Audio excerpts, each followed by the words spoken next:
Hello and welcome to Temple of Akasha, the home of embodied spirituality, with me, Natasha. So today I want to help to remind you who you are as a light worker. During these unprecedented times on Earth, it's really easy to get lost in distortion, to get clouded, to have our vision and knowing clouded by the obscurity of fallacy, of ideology, of fear-based conditioning, of which there is a lot arising on the planet right now. And so it is my intention with this video, which is going to be the first of a 3-part series, to help remind you of the truth of who you are as a light worker. The second part of this video will be focused on remembering why you're here. So this is going to be more focused around collective mission. And the third part of this video series will be a guided meditation experience to help you to truly connect to the truth of who you are and your mission. It will be very powerful, so stay tuned for that. So for this video today, the focus is on remembering who you are. We're going to be discussing what a light worker is, the characteristics of light workers, and ultimately understanding the core essence of the light worker. Now, if you're on my channel and you are drawn to this type of content, that is a really strong indication that you're a light worker. To me, being a light worker has a certain quality to it. There is a gnosis, there is a felt sense knowing that I'm a light worker and that I've always been a light worker and that I came into this life with the mission to be a light worker. I didn't used to have vocabulary for it, but I've always had this sense of it. And for me, the strongest sense that comes with a light worker is this sense of mission, this sense of mission to serve, the sense of mission to be of service to the collective in some way, to serve the light, to serve love, to serve awareness. And that is really what a light worker is here to do. A light worker is here to anchor light. And our definition of light is usually placed within the context of duality, light and darkness, but actually light in this sense is the light of source. It's the light of all that is and all that ever will be. It's pure consciousness, and the frequency of that is one of unconditional love. And so when we are here to serve the light, you know, just by definition of what light really is, we're here to serve love, we're here to serve the awakening of consciousness, we're here to serve the unification from duality, polarity and contrast to come back into a space of singularity, oneness, connectedness. So light workers are beings that are here to be channels of light, to anchor light within their being, within their individual self, to be alchemists, so to transmute darkness, shadow, unconscious content into light, and then to continue to share that process, share that healing process in whatever form they feel guided to with their community and with the wider collective. Even if that's not directly impacting the collective, it's just through their vibrational frequency. They help to support the collective process. So let's talk about the characteristics of a light worker, because that is also a really kind of tangible way to understand what a light worker is. So as I mentioned before, a light worker is usually someone that has come into this incarnation with a really strong sense of mission and purpose. I remember as a child having what I would think is, I would call an existential crisis when I would look at the stars. I would look at the sky, feeling a deep sense of longing for the night landscape, for space, for the cosmos, and I would also have this deep sense of longing to understand why I was here. There was already at the age of six for me, possibly even younger, this sense of this awareness of the fact that I was part of a wider unfolding and a real deep desire to understand the part that I was playing.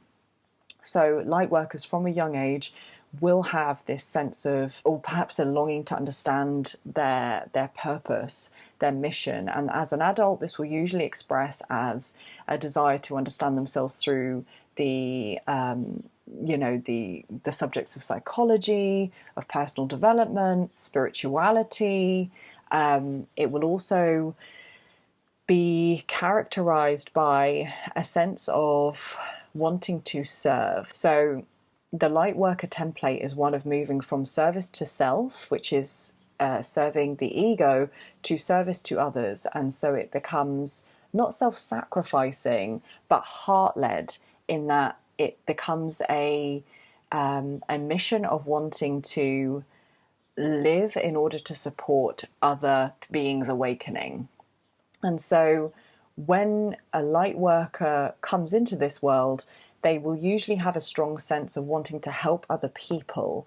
And again, this can be seen from a young age, but it will generally manifest in adulthood as wanting to choose a job or career path where in some way you are helping others.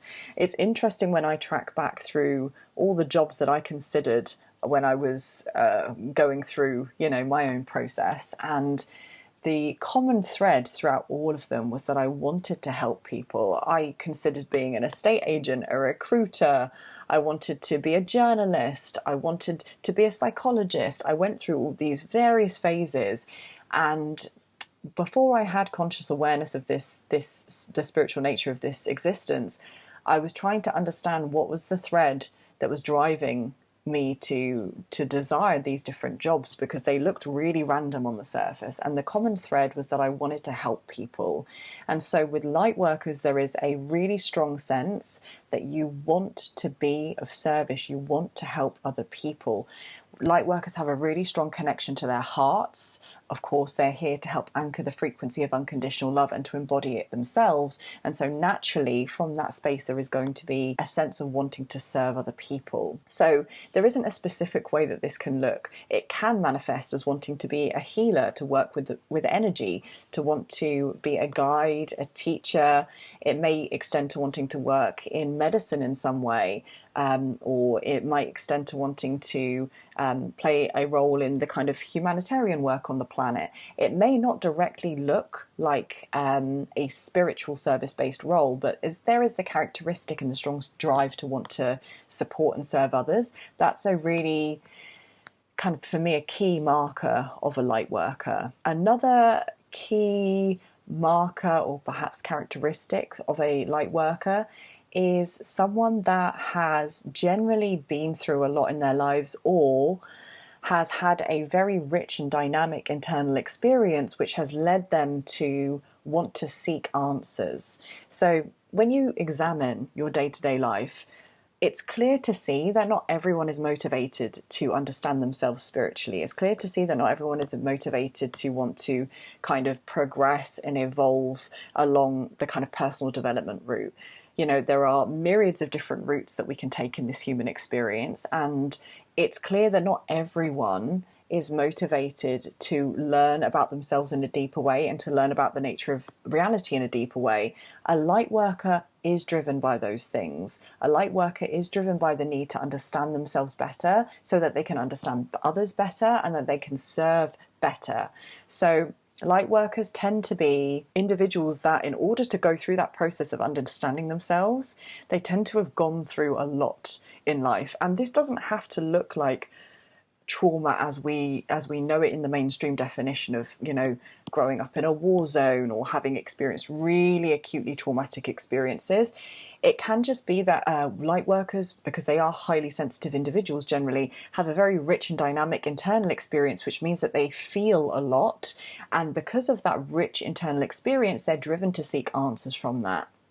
However, in my experience, the light workers I tend to work with and connect with, they are individuals that have had a lot happen in their lives, particularly in childhood. Childhood in this earthly incarnation is the time in which our karmic seeds are sown, if you like, or rather the threads of karma that we are here to clear and balance are planted.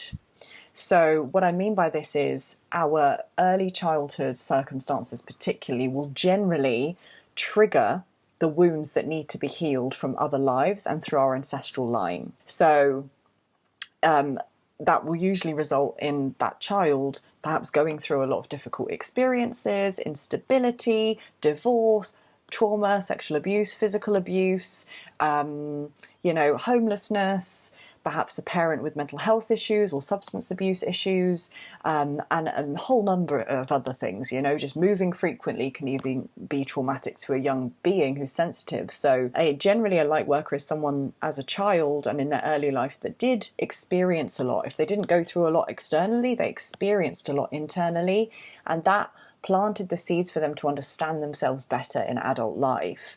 So there is a real deep longing within Lightworker templated beings to want to understand themselves deeply, to know themselves better, and the suffering they've experienced will generally push them to grow, to expand, to learn, as opposed to becoming more entrenched in suffering. So another strong characteristic of the Lightworker being is someone that is innately connected to other beings, or perhaps innately feels the sentience of other beings and connects to that in a deep way. So what I mean by that is Lightworkers tend to be more connected to the animal kingdom, to the natural world, and to other beings, to other humans in a deep way. So Lightworkers are generally highly sensitive people, HSPs. They tend to be empaths, so they feel very deeply. They tend to have psychic abilities that are already activated as children. So they may be clairsentient, which means they feel a lot. They may be claircognizant, which means that they have a knowing, a psychic knowing. They may be clairvoyant, which means they see a lot. That could be seeing other beings, that could be seeing non-physical entities. But generally, Lightworker beings tend to be highly sensitive in their own unique way. They'll have a strong sense of intuition, and they will generally feel a lot. And so that gives them a greater capacity to connect with the hearts of other sentient beings, and even the frequency of other sentient beings. If we're talking about the animal kingdom, where there isn't a physical heart present, they're able to connect to the aliveness of the physical world. They're able to connect to the aliveness of nature, and they tend to derive a lot of peace and a sense of deep satisfaction and connection from these connections.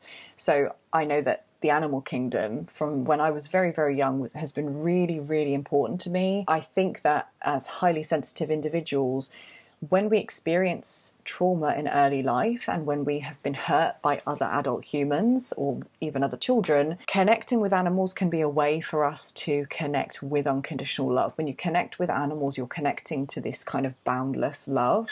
Animals do not have the same judgments, the same impositions as we create as humans.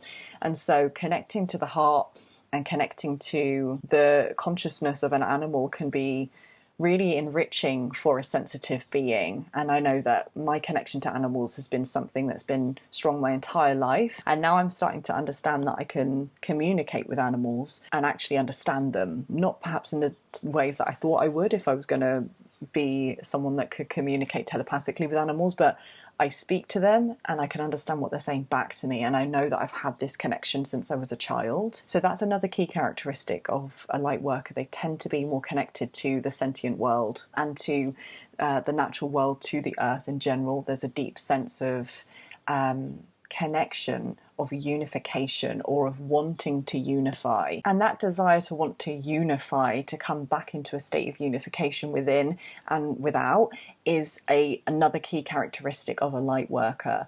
The light worker soul is an older soul. It's a soul that's had many incarnations, that has built up a wealth of experience and wisdom that is stored in the energy field. And so that soul has reached a certain place in their journey where they are driven to move beyond duality, beyond the polarity of this human experience, and come back to the singularity of oneness, of consciousness, or connecting to source consciousness. So you could think about the evolutionary journey as the singularity of source, and once the process of creation started, there became duality, and that duality extends to us being in human forms as spiritual beings experiencing what it means to be human. And then the journey then eventually, once we've had enough incarnations and we've built a wealth of understanding about the human experience, the journey starts to become about coming back to the singularity of source from a state of conscious awareness as being humans. So that tends to be the soul's journey. It's one of moving from the singularity of connection to source to the duality of being both a spiritual being but anchored in a human experience, and then wanting to reconnect to source consciousness in a conscious way as a human. And so a light worker is generally marked by the characteristic of wanting to experience unity, of wanting to either support the unification of, people on the planet, to support healing of the planet, to support the healing of communities, to support the healing of our connection to the natural world, to support the coming togetherness, right? To start healing the fallacy of separation, the illusion of separation. And so it is a more evolved marker of a soul when the soul starts to desire this. That's not to say that light workers are above other souls. Everyone at some point will activate the light worker template on their journey. It's just that those that are choosing to do so now are at a certain stage of their journey where that is their calling. But every soul will naturally desire to come back into unity consciousness at some point. It's just going to happen at different points of different people's journeys. So if you are someone that deeply desires unity, to come into perhaps a divine union with another being, to experience unity consciousness, to seek unity consciousness through various means, then that's another clear marker and indication that you're a light worker. And following on nicely from this, another key characteristic of the light worker is a desire to live from love instead of fear, to be governed by the heart over the mind. And so again, this is where we start seeing the drive to understand themselves individually within light workers, to understand their spirituality, because it is a journey of moving from the mental faculty to the intelligence of the heart, and to really begin to experience life through the field of unity, as I've just described in the previous point, wanting to understand life and to connect to life through this space of unity consciousness. And so that is accessed through the heart, that is accessed through the portal of the heart, which is our portal to the unified field from a felt sense perspective. And so generally there is a really strong drive in light workers to want to anchor that frequency of love over reinforcing the frequency of fear and egoic identification. And so that is why most light workers tend to experience life through either, a spiritual lens, or will want to explore themselves through their spirituality, through psychology, because there is this drive to want to move beyond autopilot living, to become conscious and aware in this life experience. And to do that, we have to move beyond the confines of the mental faculty and to begin to connect to the intelligence of the heart, to the intelligence of the soul. So I think that generally is really also linked to our mission, which I'll speak about in my next video.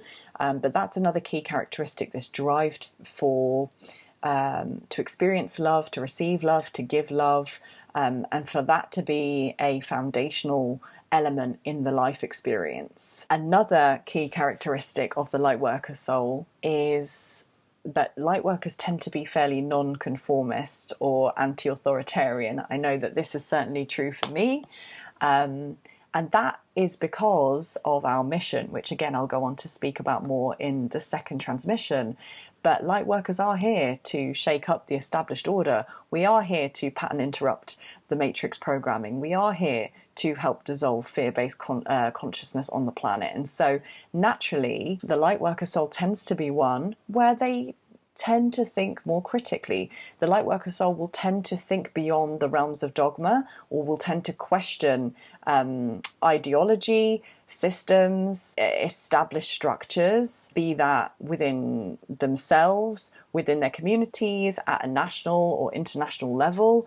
Light workers will want to challenge, perhaps, if they see immorality, injustice, or just tendencies that don't serve us anymore, don't serve this unification process. Light workers will tend to want to challenge those systems and will want to challenge established power structures.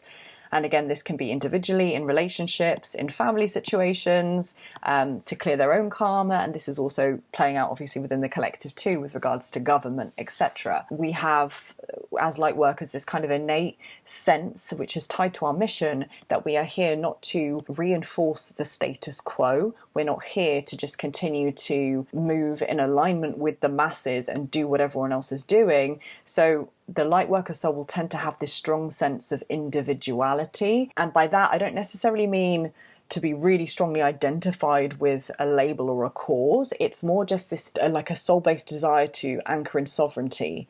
So to move away from herd mentality and groupthink, and to come back to a place of being consciously aware, so that they can make choices that serve them, as opposed to just replicating choices that have been programmed by the collective, by the control system, by ancestral conditioning, etc. And this can also present as being the black sheep, or even like hermiting, so feeling like an outsider.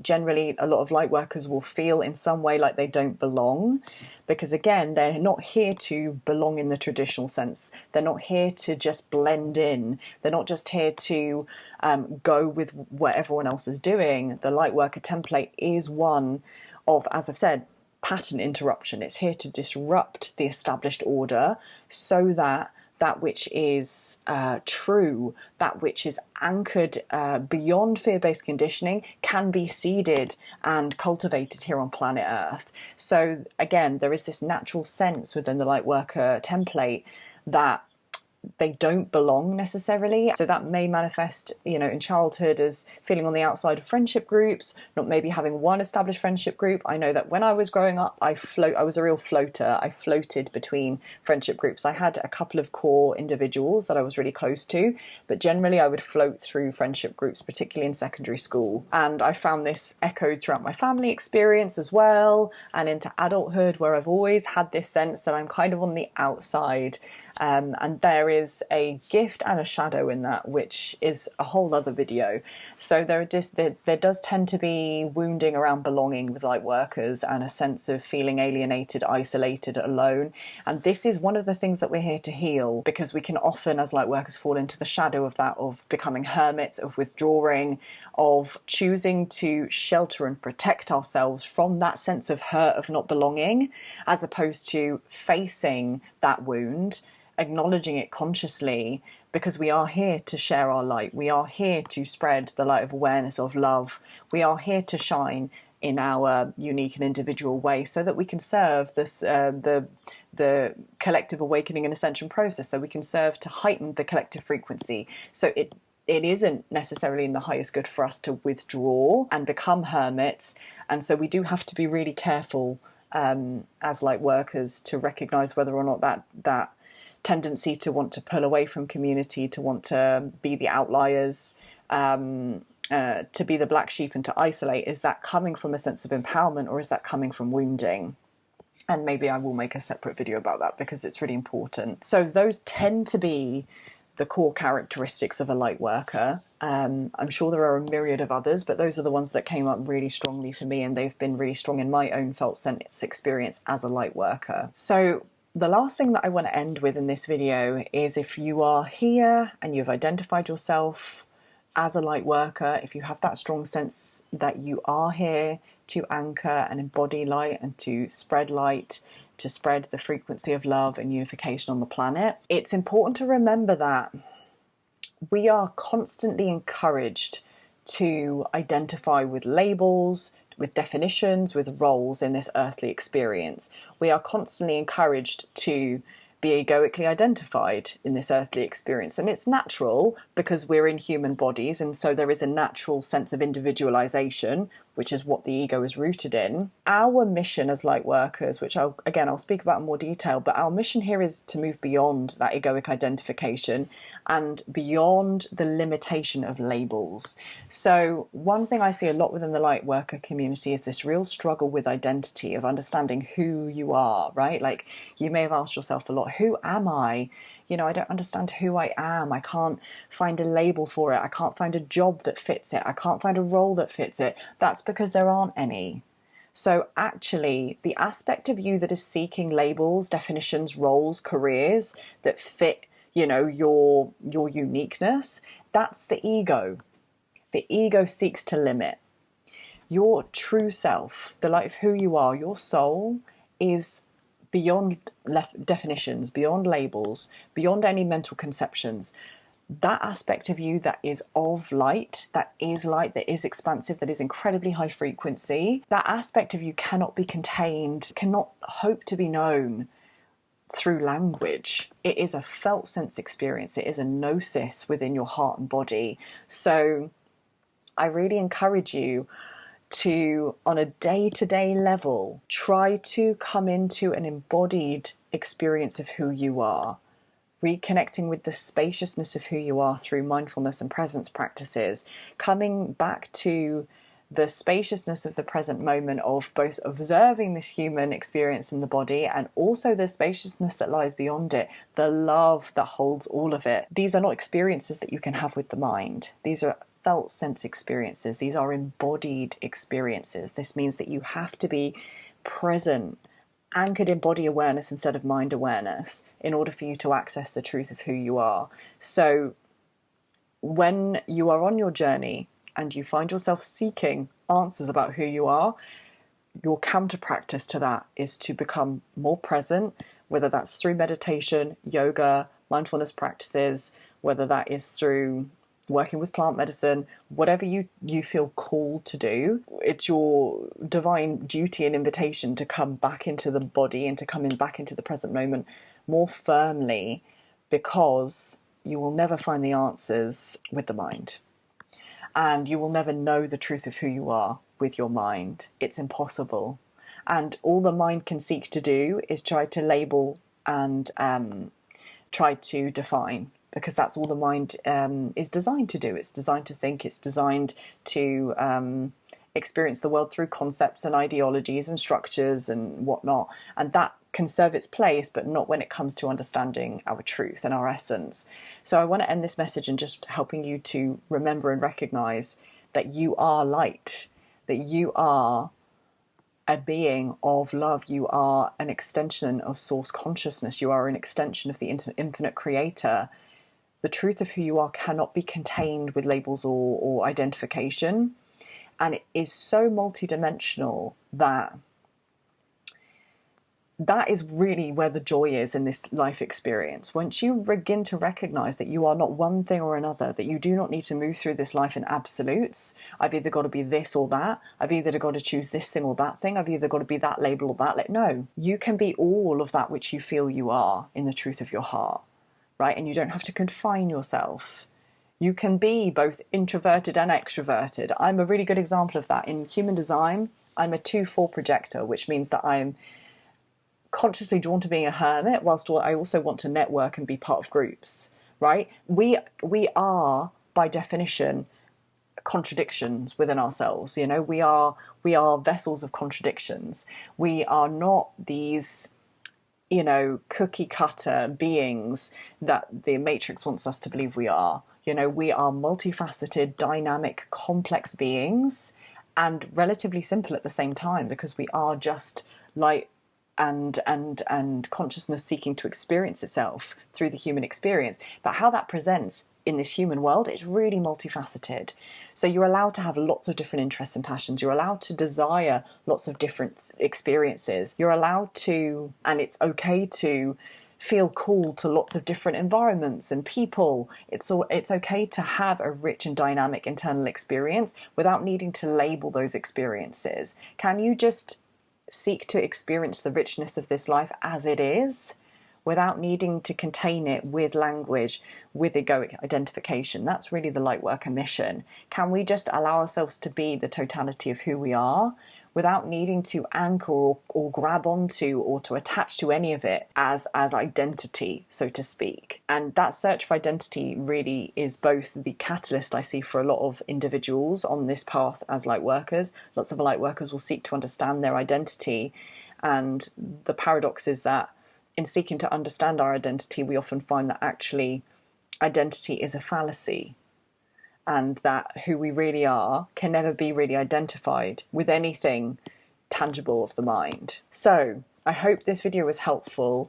I'm really looking forward to creating part 2, which is going to be springboarding off the back of this with regards to the Lightworker mission at this time on Earth. And this will be a deep dive into the many facets of what's happening here on planet Earth right now and what we're here to do as Lightworkers. Because once we are really connected to the essence of who we are and recognizing we're not alone, we're part of a team of many souls that came in at this time to support this work, it can be really enriching to continue to do our best to stay anchored in this human experience and to stay on mission. And for me, it lights me up to remember who I am and why I'm here. It matters to me more than anything on this earth plane.